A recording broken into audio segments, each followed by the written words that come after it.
Hello students, I hope you all are very good and today I'm back with another video. Today we will do the chapter linear equations in two variable. Okay, before starting this chapter let me make some 2-3 things very clear. That first thing, this chapter is in both boards, okay, CBSE or Rajasthan board. In both board this chapter is there. But this one slight difference कि जो Rajasthan board है उसमें ये chapter बहुत ही थोड़ा दिया हुआ है, लाइक ज्यादा कुछ है नहीं इसमें, ठीक है, इतना ब्रीफ में नहीं है, बहुत ही छोटा दिया हुआ है. सो हार्डली 2 एक्सरसाइज उसमें और सिर्फ ऑलमोस्ट ग्राफिकल मेथड ही वहां पे यूज किया हुआ है. बट सीबीएसई बोर्ड में आपका जो चैप्टर है it is given quite lengthy. Okay, lengthy in the sense कि इसमें आपके जो ग्राफिकल मेथड के साथ साथ अलजेब्रिक मेथड भी कवर कर रखा है. Okay, so only this is in Rajasthan board, both is in CBSE board. So I will obviously complete the according to the CBSE board syllabus क्योंकि उसमें दोनों आ जाएंगे, ठीक है. तो राजस्थान बोर्ड के भी स्टूडेंट देख सकते हैं और एनसीईआरटी वाले भी देख सकते हैं. नाउ थोड़ा सा चैप्टर इंट्रोडक्शन दे देती हूँ मैं आपको. सी चैप्टर का नाम है linear equation in two variables. Okay, तो यार देखो, सबसे पहले लीनियर इक्वेशंस की बात करते हैं, ठीक है. तो this whole chapter is about lines, ठीक है. तो पहले मैं आपको जनरल फॉर्म बता देती हूँ लाइन की. जनरल फॉर्म क्या होती है, देखो, a x plus b y plus c equals to 0, या फिर सी इधर भी ला सकते हो, ठीक है. But normally this is the general form of any line, ठीक है. इसमें A B C these are constant terms और एक्स और वाई आपके दो वेरिएबल है, ठीक है, 2 वेरिएबल्स. तो एक्स और वाई देयर आर 2 वेरिएबल्स. तो देखो, आप इस पूरे चैप्टर में आपको जितना भी चीजें गिवन है, ठीक है, इसी फॉर्म में गिवन है. अब आपको ये इक्वेशन जो है वो अलजेब्रिक मेथड से सॉल्व कर सकते हो, उसको ग्राफिकल मेथड से सॉल्व कर सकते हो, दोनों हम पढ़ेंगे अभी, ठीक है. तो देखो, सबसे पहले आपको ये जानना जरूरी है कि जो चैप्टर है इसमें इक्वेशन आपके इस फॉर्म में आएगी, a x plus b y plus c की फॉर्म में आएगी. अब सेकेंड चीज, आपके ग्राफिकल मेथड में 3 मेथड होते हैं, 3 टाइप होते हैं लाइन के, ठीक है, अभी बताऊंगी. और अलजेब्रिक में भी 3 होते हैं. पहले अलजेब्रिक के नाम देख लीजिए. फर्स्ट आपका है सब्स्टिट्यूशन मेथड. Substitution method. एक सेकंड आपका है एलिमिनेशन और थर्ड आपका है क्रॉस मल्टीप्लिकेशन, ठीक है. आपके 3 मेथड अलजेब्रा में है, substitution method, elimination method, cross multiplication. और आपका ग्राफिकल में आपकी जो लाइन है वो 3 टाइप की लाइन होती है, ठीक है. आप ये थोड़ा सा ध्यान से पढ़ना क्योंकि एग्जाम में डेफिनेटली क्वेश्चन यहां से आता है. ओके, इन तीनों के बारे में हम पढ़ेंगे. देखो, अब सबसे पहले हम चैप्टर स्टार्ट करते हैं और ग्राफिक से स्टार्ट करते हैं. ओके, ये आपको पता होना चाहिए कि भाई अलजेब्रिक भी 3 टाइप के होते हैं और ये भी 3 टाइप के होते हैं. देखो यार, तो लाइन की बात करते हैं, ठीक है. तो देखो, सबसे पहले मैं लाइन ड्रॉ कर रही हूँ. This is a line, this is also a line, this is also a line, this is also a line, ठीक है. ये लाइन है. लेकिन आपको चैप्टर है लीनियर इक्वेशंस इन टू वेरिएबल, ठीक है. और यहाँ पे हमेशा पेयर ऑफ लाइन्स की बात करेंगे, मतलब एक साथ 2 लाइन की हम बात करेंगे. तो यार देखो, 2 लाइन बना देते हैं, ठीक है. एक ये लाइन रही और एक लाइन ये लाइन रही. अब 2 लाइन को हम कितने तरीके से बना सकते हैं, ठीक है. या तो दोनों लाइन क्या हो सकती है, एक दूसरे के पैरेलल हो सकती है, ठीक है. तो नंबर 1 क्या हो सकता है कि पैरेलल, ये होगी 2 लाइन हमेशा पैरेलल. या फिर क्या हो सकता है कि दोनों लाइन क्या करे, एक दूसरे को इंटरसेक्ट करे, इंटरसेक्ट, ठीक है. तो एक लाइन और ये दूसरे को यहां पे इंटरसेक्ट कर दिया, ठीक है. और थर्ड आपका हो सकता है कोइंसिडेंट. इसमें क्या होता है कि आपकी एक लाइन है और इसी लाइन के ऊपर ही आपकी दूसरी लाइन है, इसी के ही ऊपर आपकी दूसरी लाइन है. आपको एक लाइन दिख रही है बट दिस इज ओवरलैप, ठीक है. एक के ऊपर ही दूसरी लाइन है. अब देखो, अब काम की चीज आती है. 3 जो आपकी टाइप है कौन कौन से हो गए. पहला तो आपका इंटरसेक्ट, हम सबसे पहले लिखेंगे इंटरसेक्ट फॉर्म, ठीक है. सेकेंड हम लिखते हैं पैरेलल, पैरेलल फॉर्म हो गया. और थर्ड आपका हो गया कोइंसिडेंट,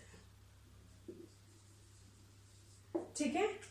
अब इंटरसेक्ट में क्या हुआ, लाइन ने एक दूसरे को इंटरसेक्ट किया, ठीक है. मतलब एक पॉइंट हमारे पास आएगा, ठीक है. पैरेलल में लाइन पैरेलल जा रही है और कोइंसिडेंट में एक के ऊपर दूसरी लाइन है, ठीक है, इससे ना कुछ यहाँ पे कंक्लूजन्स निकल के आएंगे आपके। देखो अब हम बात करते हैं सॉल्यूशंस की। सॉल्यूशंस का मतलब है कि जब आप ये जो पेयर ऑफ लाइन है, जो दो लाइन को आप सॉल्व करोगे तो उसके एक्स और वाई की क्या वैल्यूज आएगी, उसके सॉल्यूशंस क्या होंगे। तो देखो सबसे पहले इंटरसेक्ट है। इंटरसेक्ट है मतलब एक लाइन दूसरी लाइन को इंटरसेक्ट कर रही है, तो इन दोनों में कॉमन पॉइंट क्या आएगा, सिर्फ एक ही कॉमन पॉइंट होगा, ये वाला जहां पे एक दूसरे को इंटरसेक्ट करेगी। ठीक है, तो ये हम ऐसे बोल सकते हैं कि जब इंटरसेक्ट अगर फॉर्म है लाइन तो we will get only one solution.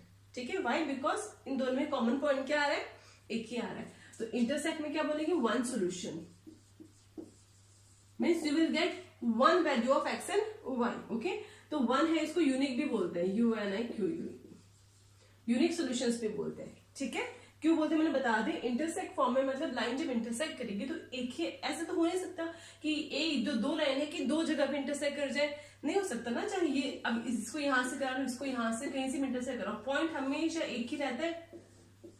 ठीक है, तो इसलिए हम बोलते हैं इंटरसेक्ट अगर फॉर्म है लाइन की तो हमारे पास एक सोल्यूशन होगा जिसको यूनिक सोल्यूशन बोलेंगे। ठीक है, अब सेकंड बताओ, अगर कोइंसिडेंट वाला आपके पास है, सॉरी पैरेलल की बात करें, पैरेलल अगर लाइंस है तो क्या लाइन कभी एक दूसरे को कट कर सकती है, कोई भी चांस है कि आगे फ्यूचर में जाके एक दूसरे को कट कर देने, ऐसा कोई चांस नहीं है। ठीक है, ये जो पैरेलल लाइंस है ये कभी भी एक दूसरे को इंटरसेक्ट नहीं करेंगी। जब दो लाइन मिलेंगी नहीं तो हमें उनको कॉमन पॉइंट नहीं पता लगेगा। इसका मतलब क्या है, इसके नो सॉल्यूशंस। ठीक है, तो अगर लाइन पैरेलल है तो हम बोलेंगे नो सॉल्यूशन। जब तक लाइन एक दूसरे को टच नहीं करती है, एक दूसरे को इंटरसेक्ट नहीं करती, तब तक सॉल्यूशन नहीं आ सकता। तो यहाँ पे एक्स, ये जो लाइन है ये अलग जाएगी और ये लाइन अलग जाएगी, अपने इन दोनों में कुछ भी कॉमन नहीं आएगा। ठीक है, अब थर्ड आपका है कोइंसिडेंट फॉर्म। ठीक है,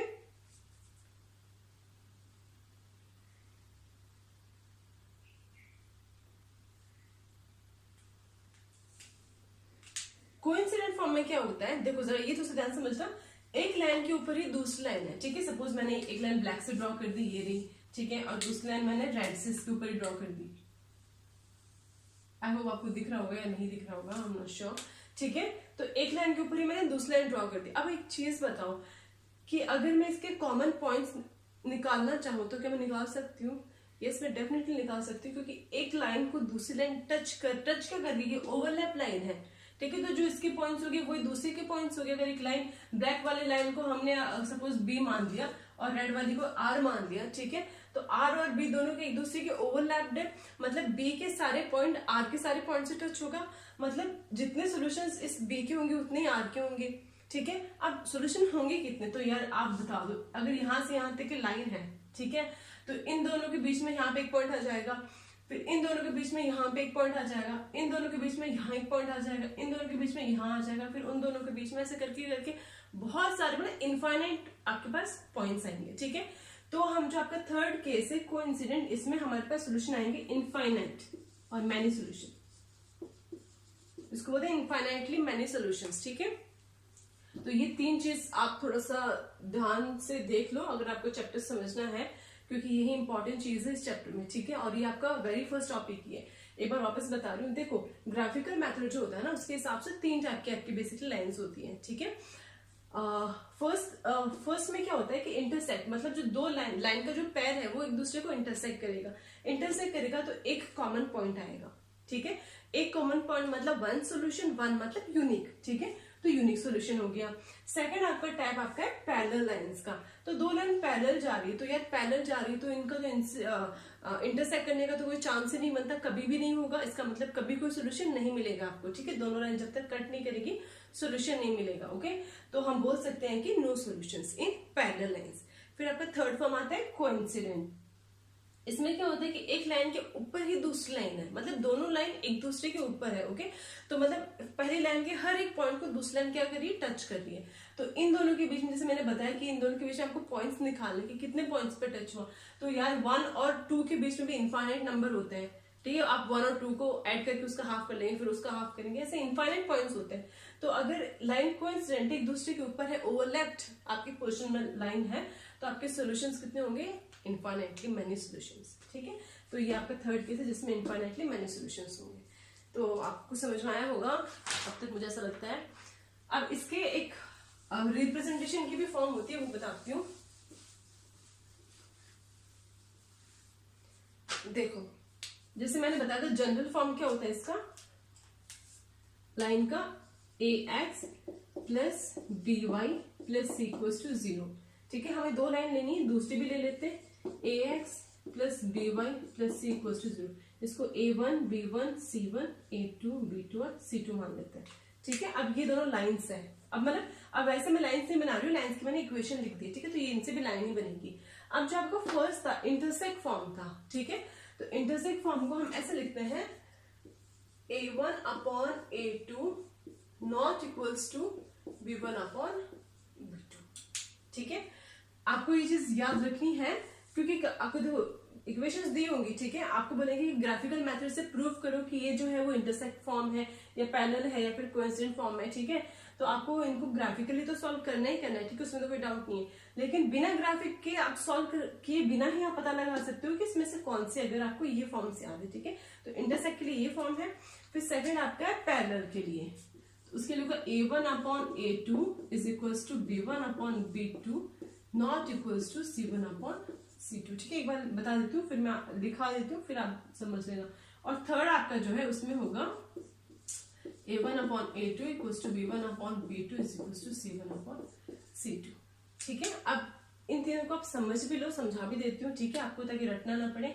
देखो यार, फर्स्ट आपकी ये जो दो लाइन्स है, ठीक है, तो आप जब इसको कंपेयर करोगे, अगर मैं आपको a1 b1 c1 a2 b2 c2, ठीक है, तो अगर आप इन दोनों का रेशियो जब निकालोगे और इन दोनों का ये रेशियो इक्वल ना आए, मतलब a1 अपॉन a2 और b1 अपॉन b2 का अगर रेशियो जो है वो इक्वल ना आए, इसका मतलब क्या होगी, लाइन डेफिनेटली कैसी लाइन होगी आपकी, कोई ग्राफ में ऐसी लाइन होगी जो एक दूसरे को कट करती हो। ठीक है, आप याद भी रख सकते हो, जैसे ये दो लाइन्स इसको कट कर रही है, मतलब ये वाला अगर फॉर्म है तो इंटरसेक्टिंग फॉर्म होगी, तो याद करने के लिए। फिर आपका सेकंड आपका पैरेलल फॉर्म है। ठीक है, तो याद देखो पैरेलल फॉर्म में लाइन कैसी होगी, ये एक लाइन और ये दूसरी लाइन पैरेलल है। ठीक है, तो फर्स्ट तो क्या होगा कि ये दोनों इक्वल a1 अपॉन a2 और b1 अपॉन b2 इक्वल होगी, मतलब आधी इक्वेशन तो इक्वल होगी एक दूसरे की। क्यों? क्योंकि पैरेलल है, तो कुछ तो कॉमन है दोनों में, इसलिए पैरेलल है। फिर इन दोनों का जो बीच का डिस्टेंस है ना, वो अलग अलग के लिए अलग अलग होगा। ठीक है, तो इस वजह से ये c1 अपॉन c2 इक्वल नहीं होता। c1 कांस्टेंट टर्म है। ठीक है, x और y की जो a1 और b1 है ना, इनका तो रेशियो इक्वल आएगा, क्योंकि इस इक्वेशन को अपन ऐसे लिखेंगे ax प्लस by और प्लस c, और इसको भी ax plus by plus c, मतलब a1 a2 b1 b2 आ जाएगा। ठीक है, तो यार इनमें x और y तो दोनों में सेम रहेगा। ठीक है, इसलिए ये दोनों तो आप इक्वल आएंगे, लेकिन अब पैरेलल लाइन ऐसे भी तो हो सकती है, जैसे ये ग्राफ है आपका, तो मैंने अभी ये वाला बनाया, तो देखो ये भी तो दो पैरेलल लाइंस हो सकती है, इन दोनों के बीच का डिस्टेंस अलग है ना, कांस्टेंट टर्म अलग है। ठीक है, तो ये ऐसे होगा कि अगर पैरेलल है तो a1 upon a2 is equal to b1 upon b2, और इसके c1 अपॉन c2 इक्वल नहीं होगा।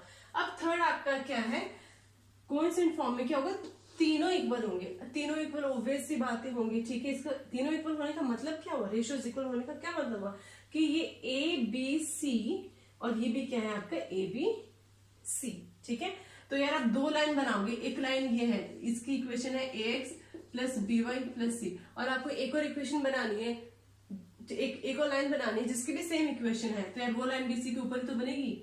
आप इसके बजाय ऐसे 50 लाइनें बना लो। ठीक है, ax plus by plus c की एक के ऊपर एक के ऊपर एक लाइन बनेगी, इसलिए ये a upon a2 b upon b2 और c अपॉन c2 क्या होंगे, तीनों इक्वल होंगे। ठीक है, तो ये चीज आपकी इंपॉर्टेंट है, जो आपके क्वेश्चंस होंगे जो आप करोगे वो इसी को आप याद ध्यान में रख के करोगे। ठीक है, एक क्विक रिविजन वापस बता देती हूँ। तीन टाइप की आपकी लाइन्स होती है। ठीक है, इंटरसेक्ट, पैरेलल और कोइंसिडेंट। इंटरसेक्ट मतलब एक दूसरे को इंटरसेक्ट करती है, वैसी वाली लाइन। ठीक है, जब एक दूसरे को इंटरसेक्ट करती है तो हम इसकी इक्वेशन को, इक्वेशन नहीं है मतलब ये आपको फाइंड करने का तरीका है, उसको इस तरह से लिखेंगे। अगर आपकी लाइन जो है वो पैरेलल है, ठीक है, तो पैरेलल है मतलब x और y तो इक्वल होंगे, मतलब ये x और y की जो आपके मल्टीपल्स है वो तो रेशियो सेम होगा, लेकिन कांस्टेंट टर्म का रेशियो सेम नहीं होगा। ठीक है, और आपकी कोइंसिडेंट मतलब एक के ऊपर एक लाइन है, इसका मतलब कांस्टेंट टर्म भी वही होगा, x और y सारी चीजें क्या होगी, सेम होगी, इसलिए हम यहाँ पे तीनों को इक्वल रखा है। ओके, तो ये आपका अभी तक का है इंट्रोडक्शन। आप क्वेश्चन करेंगे तब और समझ में आ जाएगा।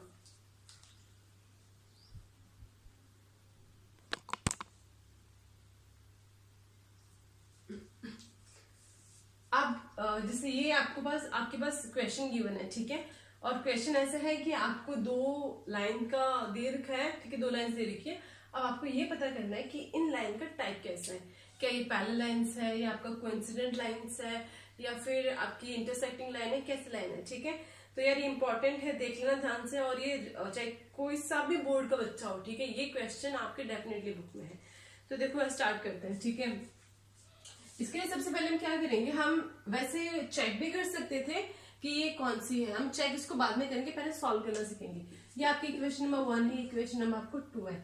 सबसे पहले इसमें अब तरीका देख लो कैसे करते हैं ऐसे क्वेश्चन को सॉल्व। सबसे पहले आप फर्स्ट इक्वेशन लेते हो, ठीक है, आपकी x plus 3y is equal to 6। इस इक्वेशन में से x या y किसी की भी एक की वैल्यू फाइंड कर लो। सपोज मैं x की फाइंड कर लेती हूँ, तो x इज इक्वल टू क्या हो जाएगा 6, ये आके माइनस का 3y हो गया, ठीक है, नो प्रॉब्लम। अब एक टेबल बनेगी, ठीक है, ये 2 टेबल बना देते हैं, यहाँ पे x और यहाँ पे y, दो पॉइंट्स निकाल दो, ठीक है, बाकी ज्यादा कुछ नहीं है। अब देखो यार ये आपके पास इक्वेशन आ गई, ठीक है, x equal to 6 minus 3y। अब अगर मैं y की वैल्यू यहाँ पे 0 रखूं, क्या रखूं, 0 रखूं, तो x की वैल्यू क्या आ जाएगी 3 इंटू 0 0, एंड यहाँ पे सिर्फ क्या बचाएगा 6, ओके। और अगर मैं y की वैल्यू 1 रखूं तो क्या हो जाएगा, x की वैल्यू 6 माइनस 3 इंटू 1 3, तो 6 माइनस 3 कितना होता है 3। आगे टेबल बन गई, इजी थी। देखो आपको पहले फर्स्ट इक्वेशन लेनी है, ठीक है, ग्राफिकल मेथड का हर क्वेश्चन ऐसे ही सॉल्व होगा, ठीक है। पहले आप फर्स्ट इक्वेशन लो, ठीक है, उसमें से x या y जिसकी भी आपको वैल्यू निकालना है निकाल लो, ठीक है। हमने निकाल ली, x इज इक्वल टू ये निकाल देंगे, ठीक है, 6 माइनस 3y ट्रांसफर करके।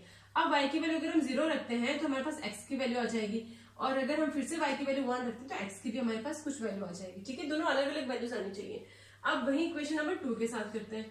2x क्या है minus 3y is equal to 12, ठीक है, और यहां से x की वैल्यू निकालोगे 2x इज इक्वल टू क्या हो जाएगा 12 प्लस 3y, और यहां से x क्या हो जाएगा 12 प्लस 3y डिवाइड बाई 2, ठीक है। इसकी भी टेबल बनाते हैं, x एंड y। देखो यार अगर मैं y की वैल्यू 0 रखूं, ठीक है, तो ये हो जाएगा पूरा टर्म 0, मतलब सिर्फ बचेगा 12/2, तो क्या आएगा y की वैल्यू 0 6 आ जाएगा, ठीक है। इतना कैलकुलेशन तो आप भी कर सकते हो। फिर अगर मैं y की वैल्यू यहाँ पे रखूं, की वैल्यू में -2 रख दू यहाँ पे, ठीक है, y की जगह -2 रख दू, तो क्या हो जाएगा 12 प्लस 3 इंटू -2 अपॉन 2, 3 2 6, माइनस का 6 आएगा, 12 में से 6 गए, कितने बचे 6, और 6 अपॉन 2 3। तो अगर मैं -2 रखूं तो हमारे पास क्या आएगा 3 आएगा, ठीक है। इतना आपको हर एक क्वेश्चन में करना है और कंपलसरी है, ठीक है।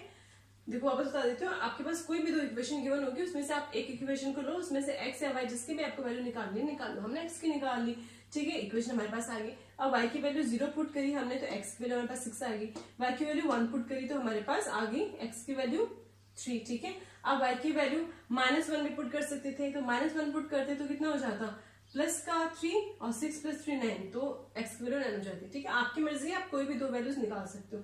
सेम सेकंड इक्वेशन से भी हमने वैल्यूज निकाल ली, इसको solve to x is equal to ये हो गया, x is equal to divide by 2। एक बार y की वैल्यू 0 रखी हमने, तो ये पूरी टर्म 0 हो गई, 12/2 6 आ गया। एक बार हमने इस y की वैल्यू -2 रखी है, तो जब -2 रखी तो माइनस का 6 हो गया, 12 माइनस 6 बचेगा, और 6 अपॉन 2 3 हो, ठीक है। अब इसको ग्राफ में कैसे रिप्रेजेंट करते हैं, ये देखो। सपोज ये हमने ग्राफ बनाया, ठीक है। अब 6 तक है हाईएस्ट, तो 1 2 3 4 5 6, और y, ठीक है, इसको 1 2 3 1 2 3 4, और ये -1 -2 -3, ठीक है। ये इतना, ये आपका x है, x डैश, और ये y, और ये y डैश। देखो फर्स्ट ग्राफ बनाते हैं। फर्स्ट में हम हमेशा x की वैल्यू पहले लिखते हैं, जो ग्राफ में जब कोई भी अगर हम लिखते हैं ऐसे कोऑर्डिनेट सिस्टम में, तो अगर 2 4 इसका मतलब x 2 है और y 4 है, ठीक है। तो यहाँ पे x 6 है, तो y कितना है 0, तो x 1 2 3 4 5 6, x 6 है, ठीक है, और y 0, तो ये पॉइंट आएगा आपका, इसको लिखेंगे 6 और 0, ठीक है। सेकेंड में x 3 है, तो y कितना है 1, तो x 1 2 3, x 3 है, और y कितना है प्लस का 1, तो ये ना प्लस का 1 ऊपर यहाँ पे, तो ये पॉइंट आ गया आपके पास 3 एंड 1। अब क्या करेंगे, इन दोनों पॉइंट्स को मिला देंगे, ठीक है, लाइन एक लाइन बना देते हैं। आगे तक बढ़ा दे, इसको भी आगे तक बढ़ा दे, ठीक है, कोई प्रॉब्लम नहीं है। अब दूसरे लाइन बनाते हैं, second line. x is equal to 6 है, ये x का 6 और y कितना है 0, तो यही पॉइंट आएगा। वापस से मैं इसको दूसरे मार्कर से कर देती हूँ हाईलाइट। ये दूसरा पॉइंट भी हमारा रेड 6 और 0 ही आया है, ठीक है। और x is equal to 3 y minus 2 है, तो x इज इक्वल टू 3 और y माइनस 2 तो नीचे की तरफ आएगा कहीं यहाँ पे, तो ये हो गया 3 और माइनस 2। अब इन दोनों पॉइंट्स को मिला देते हैं। अब देखो यार, आप देख के बता सकते हो कि एक लाइन है, ये दूसरी लाइन है, इसने इसको यहाँ पे कट किया है, तो मतलब कौन सा फॉर्म हुआ, इंटरसेक्टिंग फॉर्म हुआ, बिल्कुल ठीक है। और इसमें एक ही कॉमन पॉइंट आया 6 0, जो आपका पॉइंट है वही, ठीक है। दो तो नहीं आ सकते, किसी भी हालत में दो पॉइंट तो नहीं आ सकते, ठीक है, एक ही आएगा। तो ये आपका फाइनल ग्राफ बना है, इसमें आप ग्राफ से आपने रिप्रेजेंट करके देखा है कि इसमें इंटरसेक्टिंग फॉर्म है और वन सोल्यूशन और यूनिक सोल्यूशन है। अब इसको बिना ग्राफ के कैसे चेक कर सकते थे, याद करो मैंने आपको इंटरसेक्टिंग फॉर्म का क्या बताया था, A1 upon A2 intersecting B1 upon B2, वैसे इसको नॉट इक्वल्स टू बोलते हैं, ठीक है।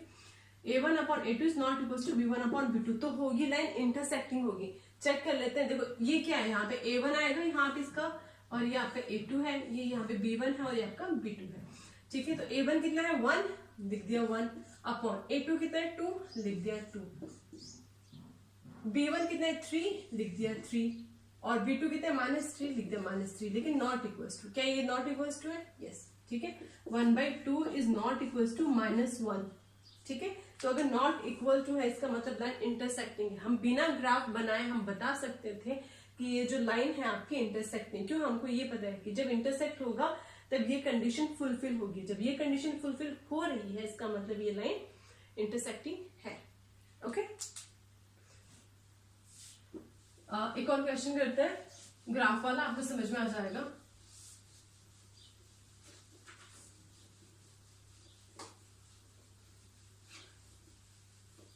इस बार दूसरा क्वेश्चन करते हैं। 2x प्लस 4 इक्वल्स टू 10,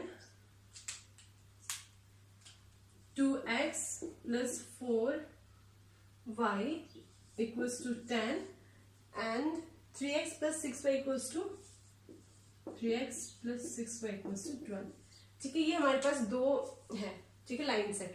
अब हमें इसका ग्राफ ड्रॉ करना है और ग्राफ ड्रॉ करके पता करना है कि ये पैरेलल है, इंटरसेक्टिंग है, कोइंसिडेंट है, कौन सी है। तो बिना ग्राफ ड्रॉ किए आप बता सकते हैं कि कौन सी है। चेक करते हैं, ये क्या है आपका A1 A2 B1 B2 C1 C2, चलो चेक करते हैं।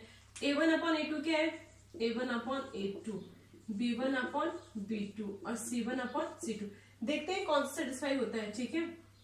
A1 अपॉन A2 2 अपॉन 3, लिख दिया 2 अपॉन 3, ठीक है। देखते हैं 4 अपॉन 6, लिख दिया 4 अपॉन 6, 10 अपॉन 12, लिख दिया 10 अपॉन 12। ये कट हो रहा है 2 अपॉन 3, तो ये आ रहा है 2 upon 3 is equals to 2 upon 3 and ये भी कट हो रहा है 5 अपॉन 6, 5 अपॉन 6। तो ये क्या दिख रहा है कि ये दोनों इक्वल है बट ये इक्वल नहीं है, ठीक है। तो A1 अपॉन A2 इक्वल है बट ये इक्वल नहीं है, तो यार ये कौन सी की होती है, ये होती है पैरेलल की, ओके। हमने यहाँ से A1 upon A2 B1 upon B2 C1 upon C2 रख के चेक किया, तो हमारे पास ये फर्स्ट तो इक्वल है लेकिन सेकंड ये वाला इक्वल नहीं है, मतलब फर्स्ट इक्वल है और बाद में इक्वल नहीं है। तो ये फॉर्म किस में आती है, ये आती है आपकी पैरेलल लाइंस में, ठीक है। ये x और y की टर्म्स तो आपकी सेम रेशियो में है बट कांस्टेंट टर्म सेम नहीं है, मतलब पैरेलल लाइंस बनेगी। ग्राफ भी बना के देख लेते हैं। हमें यहां से पता तो लग ही गया कि पैरेलल बनेगी लाइन, तो आसानी होगी बनाने के लिए। चलो इक्वेशन नंबर फर्स्ट लेते हैं। 2x plus 4y equals to 10, यहाँ से x और y की वैल्यू निकालते, चलो x की निकालते हैं। 2x is equals to 10 minus 4y, और ये 2 यहाँ से क्या हो जाएगा, डिवाइड में 2 आ जाएगा। टेबल बनाते हैं x एंड y। चलो y की वैल्यू 0 पुट करते हैं, पहले तो कर दी, तो x की वैल्यू क्या आई, ये पूरा 0 हो गया, 10 अपॉन 2 5। y की वैल्यू 1 पुट करते हैं, कर दी 1 पुट, तो 10 माइनस 4 6, 6 अपॉन 2 3। टेबल नंबर 1 बन गई। सेकेंड इक्वेशन लेते हैं, ये फर्स्ट की हो गई आपकी, सेकेंड की 3x plus 6y equals to 12, तो x इक्वल टू क्या हो जाएगा 12, ये उधर जाके माइनस का 6y और डिवाइड में 3। ठीक है, मैंने थोड़ा सा डायरेक्ट लिख दिया, आप भी करके देखेंगे। टेबल बनाते हैं इसकी भी, x और y। देखो यार y की वैल्यू पहले 0 करते हैं, ठीक है, तो ये हो जाएगा 0, 12/3 4, x की वैल्यू आ गई 4, y की वैल्यू रखते हैं 1, तो 12 माइनस 6 और 6/3 2। अगर हम रखते हैं 1 तो ये तो हो जाएगा 12 माइनस 6, ये कितना आएगा 6/3 2। आ गए हमारे पास दोनों टेबल्स। ठीक है, अब ग्राफ बनाते हैं। ओके, पहले ये वाला 1 2 3 4 5, 1 2 3 4, ये आप बाद में थोड़े दिन बाद अंदाजे से भी कर पाओगे। ठीक है, x 5 है और y 0 है, तो ये रहा x 1 2 3 4, x 5 और y 0, तो मतलब ये पॉइंट होगा। ठीक है, 5 और 0 बना दिया। x 3 और y 1, x 3 1 2 3 और y 1, ये यहाँ पे एक पॉइंट आ गया, तो ये हो गया 3 और 1। ठीक है, तो चलो मिला देते हैं दोनों पॉइंट्स को, ये एक लाइन बन गई। ठीक है, फर्स्ट ग्राफ हो गया, ये हो गया।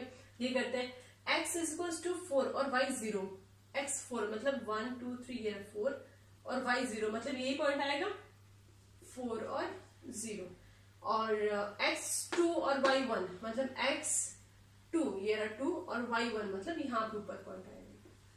ठीक है, तो इन दोनों पॉइंट को मिला देते हैं। देखो मुझसे थोड़ी स्ट्रेट लाइन बनी नहीं है, ठीक है, लेकिन ये बनेगी, पैरेलल ही बनेगी। ओके, आप स्केल से बना सकते हो। तो आप देख रहे हो कि जब पॉइंट्स को हमने ग्राफ में रखा और उनसे लाइन ड्रॉ की, तो लाइन दोनों की आएंगी, पैरेलल लाइंस आएंगी। ओके, और ये तो हमें पहले ही पता लग गया था जब हमने a1/a2 b1/b2 करके देखा था।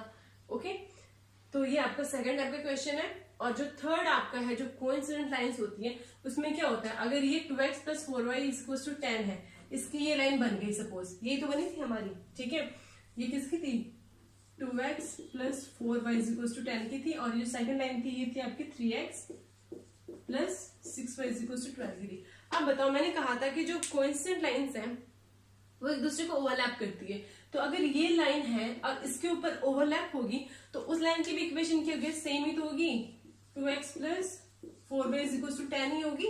मतलब a1/a2 = b1/b2 = c1/c2 सेम आ रहा है। ठीक है, तभी दूसरी एक लाइन तो ये है, और आपने फिर से यही बनाना, तो इसी के ऊपर ही बनेगी। ओके, तो अगर थर्ड के कभी क्वेश्चन नहीं आता है, ठीक है, ग्राफ ड्रॉ करने के लिए, क्योंकि दोनों इक्वेशन सेम होगी, सेम इक्वेशन होती है, आपको पता लग जाएगा कि यार ये लाइन तो क्या करेगी, ओवरलैप करेगी। ठीक है, और पैरेलल लाइंस में क्या होगा कि ये इन दोनों की रेशियो इक्वल होगी, बट ये इक्वल नहीं होगा। ओके, तो ये आपकी ग्राफिकल रिप्रेजेंटेशन है, जिसमें 3 मेथड्स थे, मैंने बता दिया। फर्स्ट आपका था coincident line, sorry intersecting line, जिसमें लाइंस एक दूसरे को इंटरसेक्ट करती है। ठीक है, सॉल्व करने का तरीका ये दोनों इक्वेशंस रहेंगे आपके पास में। You will use the first equation first and you will make a table like this. Okay, जिसमें से x या y किसी की भी वैल्यू फाइंड कर लो और एक की वैल्यू पुट करके दूसरे की वैल्यू निकाल सकते हो। सेम सेकंड इक्वेशन को सॉल्व करके दोबारा टेबल बना लो, दोनों को आप ग्राफ पे प्लॉट कर दो, पॉइंट्स को मिलाओ, आपको पता लग जाएगा लाइन इंटरसेक्टिंग है, पैरेलल है, क्या है। ठीक है, तो यार ये 2 आपके फॉर्म्स हो चुके हैं, तीनों फॉर्म हो चुके हैं, थर्ड के कभी क्वेश्चन नहीं आते हैं। ठीक है, ये आपको ग्राफिकल रिप्रेजेंटेशन यहीं पे खत्म होता है आपका, जो कि दोनों बोर्ड्स में है। ठीक है, और इससे रिलेटेड क्वेश्चंस आप कर सकते हो। अब एक और वर्ड है, ठीक है, वो वर्ड आपके इसमें काफी बार आया हुआ है, consistent and inconsistent. Consistent and inconsistent, TENT।